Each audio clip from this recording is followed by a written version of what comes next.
আসসালামু আলাইকুম।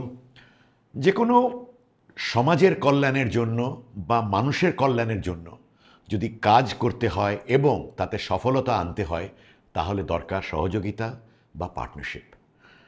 আজকে বাংলাদেশ ক্যান্সার ট্রাস্টের সাথে আইডিএলসি অনেক বছর ধরে সহযোগিতা করে যাচ্ছেন, আমাদের পার্টনার হয়ে কাজ করছেন এবং আমাদের একটি ছায়াস্বরূপ তারা আমাদের পাশে আছেন।